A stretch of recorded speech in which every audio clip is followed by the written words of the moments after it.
é membro fundador da OGP, um compromisso internacional, países que se comprometeram com governos abertos, né?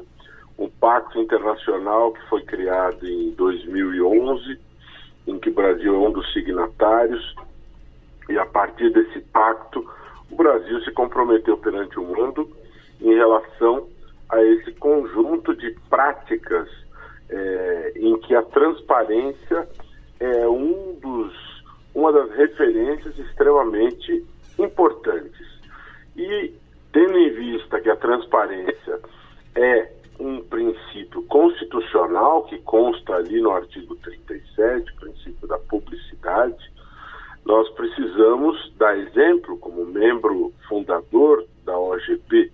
Os partidos políticos, eles são organismos privados, mas eles têm obrigações públicas porque recebem dinheiro público, recebem o dinheiro do fundo partidário e, nesse contexto, têm obrigações perante a sociedade de prestar contas desse dinheiro. Se um candidato recebe dinheiro e tem obrigação de prestar contas, o partido político, da mesma maneira, deve ter as mesmas obrigações. Mas o que, na teoria, é algo que parece plausível, na prática não é bem assim, né?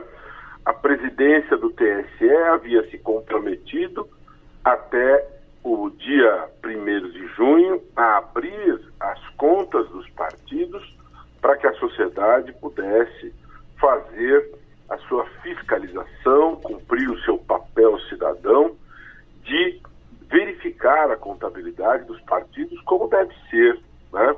O que se faz com o dinheiro dos partidos políticos? Esse dinheiro deve ser utilizado para o investimento na democracia. O dinheiro dos partidos não pode ser usado para fins outros, para a autopromoção de pessoas, para uso em festejos, para desvios de finalidade. Isso deve ser verificado pela sociedade. No entanto, o TSE, que se comprometeu nesse sentido, não cumpriu este compromisso. E no dia 1º, as contas não foram abertas conforme esse compromisso que havia sido assumido, e a justificativa que foi dada é que deve haver uma conferência de informações antes dessa disponibilização, o que é ruim, porque a sociedade aguarda isso. A grande verdade, Sérgio,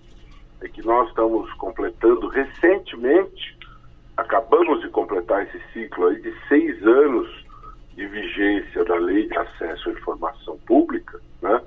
E o Brasil é relativamente novo ainda nessa nova cultura de permitir o acesso a informações públicas. Você veja, países vizinhos ao Brasil, como a Colômbia, tem uma lei como essa desde 1888.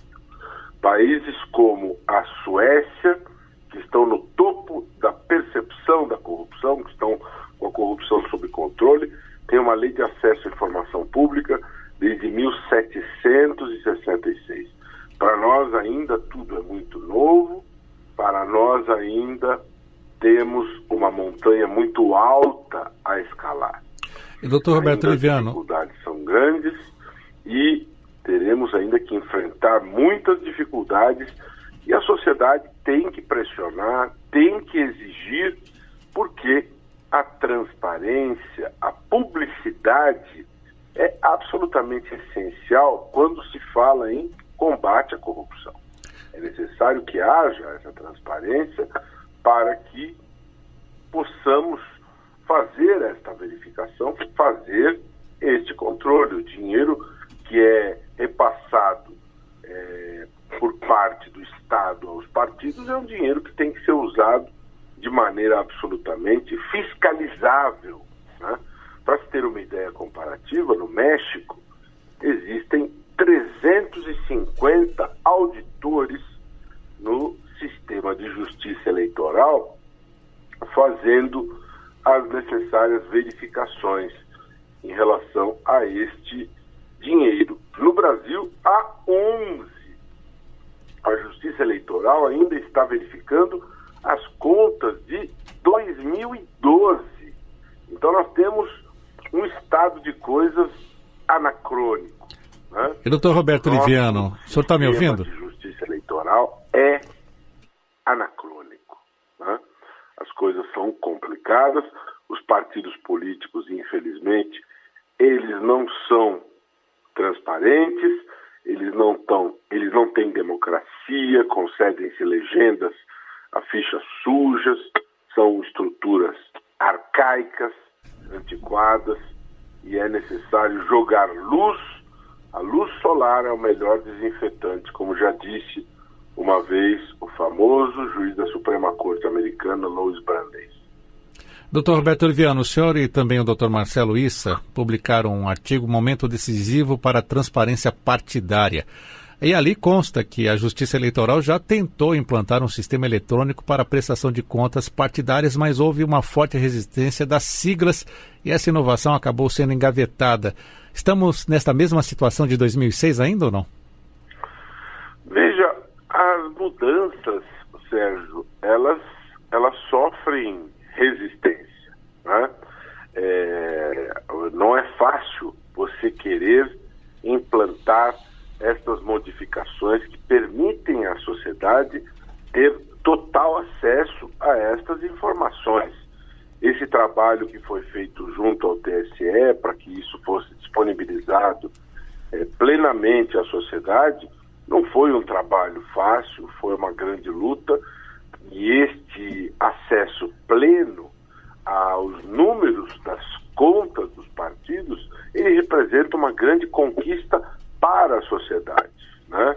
E havia este compromisso assumido pelo TSE perante a sociedade. E eu vou mais além daquilo que nós estamos falando, além até do tema que nós estamos nos propondo.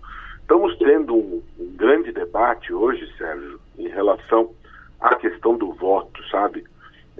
O Brasil tem o sistema, já que estamos falando de eleições, já que estamos falando de partidos, nós estamos nos aproximando aí das eleições, agora vamos ter um mês em que o país vai falar muito de Copa do Mundo, começa agora na metade de junho, e vamos voltar ao ar na metade de julho, e aí em seguida, passados 80 dias, vamos ter as eleições.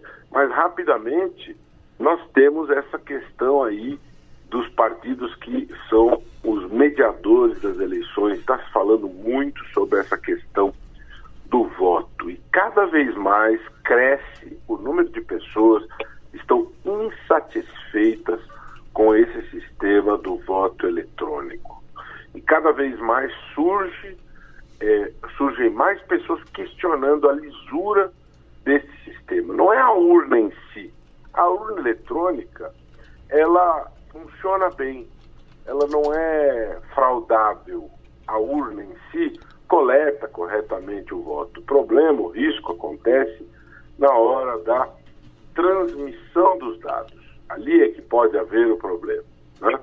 E como sabemos, em todo o mundo, o sistema que ainda se usa é do sistema do voto convencional. Então eu vou lhe dizer, por mais que seja duro e difícil, já que estamos falando de questões eleitorais, eu estou começando a pensar se não é para nós uma alternativa para nos unirmos e para termos uma situação melhor e mais confiável em relação ao nosso futuro, que nós possamos dar um passo atrás para depois dar 2 passos à frente e retornarmos ao voto no papel, porque as pessoas estão muito preocupadas. Nós tivemos recentemente aí esse movimento que durou 10 dias e que ficou um sabor amargo. Eu tenho bastante preocupação sobre o que pode acontecer se houver uma insatisfação geral em relação às eleições, as pessoas não ficarem satisfeitas com o resultado não for aquele que as pessoas imaginaram que foi depositado nas urnas. Se houver uma desconfiança geral em relação àquilo que aconteceu, se houver um ponto de interrogação em relação a uma possível fraude nas eleições. Nós podemos ter resultados sociais imprevisíveis, uma convulsão, e nós não queremos convulsões no nosso país, não precisamos disto, né? Então nós precisamos de transparência, precisamos dos partidos que não tenham nada a esconder, do TSE que exerça a sua autoridade, e acho que precisamos pensar nessa hipótese. Por mais complexo que isso possa parecer, talvez uma solução para nós seja dar um passo atrás e voltarmos ao voto no papel. Pode ser mais lento, pode ser mais trabalhoso, mais complexo, mas é mais seguro o voto no papel do ponto de vista jurídico e nos trará mais confiança nessa